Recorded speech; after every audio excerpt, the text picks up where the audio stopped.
My name is Sally. I'm 32 years old and in my 8th month of pregnancy. I used to work as an office employee, but now I'm on maternity leave. After giving birth, I plan to take parental leave and take care of the baby myself for a while. My husband Eric is 35, 3 years older than me and works for a major company. We got married 2 years ago and I became pregnant smoothly.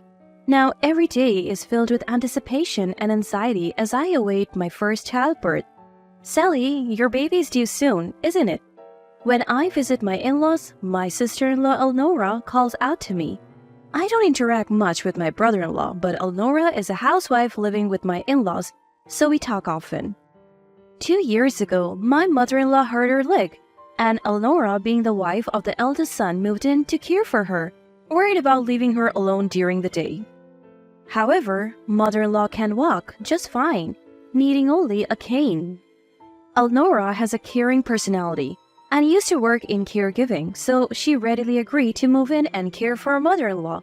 With 1 month left until my due date, I returned to my parents' home and prepare for childbirth. Even with my heavy belly, shopping for the baby and thinking about our future life was enjoyable. Then, 2 days after my due date, labor begins. I contact my husband, but for some reason, he doesn't answer or reply. At first, I was worried, but as the contractions got stronger, I had no time to think about him. My husband was supposed to be there for the birth, but in the end, he never came and my daughter was born. After safely giving birth, I called my husband to inform him and then fall asleep from relief and exhaustion. I wake up to someone calling my name. Sally, how long are you going to sleep? I open my eyes to see my husband and in-laws. My husband happily says, Dad and Mom came too. Where's the baby? I had told him I didn't want to see anyone after giving birth, so why did he bring his parents? I finally sit up and tell him the baby should be in the nursery. It's a healthy girl. Then mother-in-law suddenly exclaims, "A girl? She can't be the heir." My father-in-law adds, Not a boy? Utterly useless. I'm confused and my husband even says, What? It's a girl after all? I thought it might be a boy since they said it wasn't certain. My husband is a second son, so I thought being an heir didn't matter, but the eldest son and his wife are undergoing fertility treatment, so they were expecting a boy from me. I felt anger at their words, but I was too tired and in pain to even get angry. A nurse noticed and kicked out my husband and in-laws. I cried and the nurse comforted me. After that, my husband didn't even visit, and my daughter and I faced discharge day. My parents came to pick us up and we went home. My husband was kind when we got married, but he changed one day, and as the baby grew, I felt his feelings drifting further away. Just when I found out I was pregnant, my husband made a mistake at work and was demoted, resulting in a pay cut. It didn't seem like a big mistake, so I thought he could recover quickly. But he became upset that a colleague became his boss, lost motivation, and still hasn't been promoted. I hoped that having the baby might change him, but now I wonder what will happen. As I'm grappling with these feelings, my husband calls. I answer, hope in my heart. Sally, when are you coming back? I'm planning to come back in about a month, but I have luggage, so I want you to pick me up on a day that's convenient for you, Eric. Then my husband snorts and says something unbelievable. You know, I bought a condominium near the station. What? The high-rise condominium near the station? Yeah. Wait, the high-rise condominium is really expensive, isn't it? Yeah, and the view is amazing. Unbelievably, my husband tells me that while I was at my parents' house, he bought a luxury high-rise condominium, moved out of our old one, and has already moved in. What do you mean? We don't have that kind of money, do we? Unfazed by my panic, my husband says, I used the money from selling the family home as a down payment. What? He sold a family home? Well, what about his parents, his brother, and his wife? Ignoring my confusion, my husband laughed and said, From now on, we'll live with Mom and Dad. What? Dad? Mom? I can't keep up with his sudden words. Who are Mom and Dad? His parents? They're already grandparents and he's calling them Mom and Dad? As I'm speechless, my husband continues. After all, you're not working. You were just lying around at home, so I don't need you. That was only when I was bedridden with severe morning sickness or abdominal pain, not always. Rather, since I went on maternity leave, I've been doing all the housework we used to share. He didn't have to say it like that. As I'm thinking this, my husband says something even worse. Get out, you housewife parasite. The child wasn't a boy, and my brother's undergoing fertility treatment, so I'm being counted on. So I'll remarry a woman who can bear an heir. Mom and Dad said they don't need a childless couple, and my sisters wanted to live separately. That's when this high-rise condominium was on sale. Your stuff is in a rental storage, so go get it sometime. Well, anyway, we're getting a divorce. With that, he hung up unilaterally. I'm stunned. I have lost my place to go home? Whether it's sadness or regret, tears naturally spill. I try to think about what to do next, but I can't find an answer. At that moment, my daughter wakes up crying. Wiping my tears and holding my daughter, I realize that I'm the only one who can protect her, and I must be strong. Seeing my daughter stop crying and smile, my heart is soothed. I stand up and begin to organize what I need to do. I tell my parents the situation, and of course they're furious, but I tell them I want a divorce and ask for their help. Half a month later, with no contact from my husband, I sent my father to tell him my intention to divorce. Then my husband called me right away. Hey, what's this about dividing property? The money in the bank account is mine. I won't give you even $1. I had been silent before, but after half a month, I had recovered both mentally and physically. And I wasn't going to be like before. True, the account was in Eric's name, but that was shared property for both of us. In fact, I also put money into that account for living expenses, so it's all subject to property division. What? But it's in my name, right? That's why it's shared property. I didn't think he was that dense, or maybe he's just being self-serving. Either way, whether my husband understands or not, I will make sure the property is divided. Even if you don't agree, we will divide the property properly. Besides, you're the one who said you wanted a divorce, right? I want to divorce someone like you, so just sign the divorce papers, okay? How dare you talk to your husband like that after I've supported you all this time? Fine, I'll divorce you. I'll write it right now. Just wait. I deliberately angered my husband to get him to write the divorce papers, and this strategy seemed to be a great success. After hanging up, I withdrew money from the account where I managed the household finances. I couldn't withdraw it all at once due to the limit, so I took it out over several days.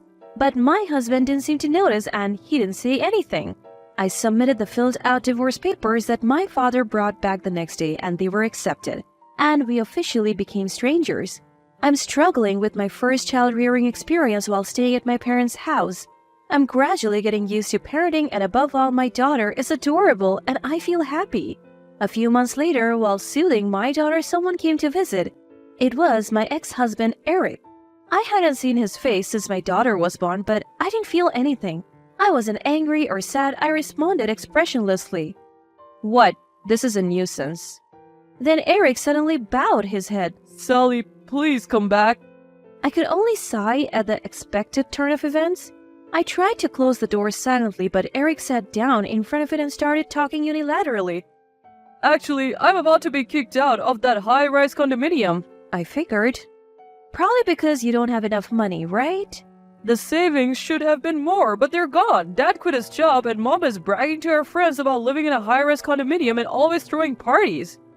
I couldn't help but burst out laughing at that point. There's no way Eric's income alone would get a loan, so probably father-in-law's income was considered too. If he quits, of course, they won't be able to pay. Dad and Mom, huh? I can only laugh. Suppressing my laughter, Eric continues unaware. So, before I knew it, the account balance was gone, and if I don't pay by next week, they said I have to leave, so please come back. After laughing for a while, I glared at Eric. What's going to change if I go back? Just another housewife parasite, right? Well, right now the house is a mess, and no one's cooking. What? Come to think of it, mother-in-law was never good at housework. Since my brother-in-law got married, Elnora had been taking care of a lot of things, and it seemed like she had been doing everything since they moved in together. Come to think of it, I wonder what happened to Elnora. Hey, what happened to your brother and Elnora? You said you sold the family home, right? Yeah, my brother was always against living in a place that was beyond our means, and Dad got angry, and since he wanted to live separately anyway, he kicked them out. My brother-in-law was sensible. I'm glad Elnora doesn't seem to be involved. I've been busy taking care of my daughter and didn't have time to worry about it. Look, shouldn't you guys figure it out on your own? Asking me to come back is just because you want a housekeeper, right? Who do you think would go back to that? I am busy taking care of my daughter. I don't have time to take care of you guys. My daughter brings me happiness, but what do you guys give me? Who would want to be a housekeeper without even getting paid? Then Eric said in a panic, What do you mean? It's love. Love. I have love for you, don't I? At those words, I laughed. Love? From Eric? I don't need that. I don't even need money. Even though I only stated the obvious, Eric looked hurt for some reason. I took the opportunity to say what I hadn't been able to say before. First of all, it was tough on your income alone. That's why I put the same amount into the house. And I wasn't a housewife. I was on maternity leave. I was receiving an allowance and putting it into the house, and I did all the housework because I was the one at home. You wanted to act like the head of the family, but I'm the one who should be thanked. It's natural that life would become harder without the money I was putting in. And this is what happens when you make a stupid purchase like a high-rise condominium. Then Eric looked genuinely surprised as if he didn't understand. I had explained it when I went on maternity leave, but I was so dumbfounded that I couldn't say anything. By the way, why did father-in-law quit his job? Oh, Dad said it would look bad to work while living in a high-rise condominium, so he quit. Are they both stupid, father and son? I don't understand their logic at all. And what's with this papa and mama thing? Have you been holding back and calling them father and mother in front of me? Have you always been calling them that at your age? That's creepy. I felt relieved to finally say what I had wanted to say for a long time. When I urged Eric, who was hanging his head, to go home, he begged me to let him see our daughter at least. But that was just an excuse to keep me, not because he really wanted to see her. What? You don't need her because she's not a boy, right? Your family is just Papa and Mama, right? You don't even know our daughter's name now. I haven't told you and you haven't asked. If you really wanted to see her, you would have been more involved with her sooner. After I said that and closed the front door, Eric slowly walked away. A few days later, I received a call from Elnora for the first time in a while. I'm sorry, I couldn't get in touch. A lot has been going on. Elnora said she didn't know the address of my parents' house and couldn't send a birth celebration gift, so she arranged to come over to our place. My brother-in-law came along and bowed his head to me and my parents, apologizing for his family's behavior, but he was not at fault at all. According to what I heard, they were kicked out of the high-rise condominium and only the loan remained. They tried to get close to my brother-in-law and his wife, but they were refused any further involvement, and in the end, they're living in an old apartment building that's about 50 years old. Father-in-law has found a new job, but the salary is much lower than before, and mother-in-law has never worked, so she doesn't even have a part-time job. Apparently, they often argue loudly, and the voices of their quarrels calling each other Papa and Mama have become the talk of the neighborhood. My daughter is growing rapidly, and she will soon celebrate her first birthday. Her safe growth is my greatest happiness. I'm looking forward to her continued growth in the future.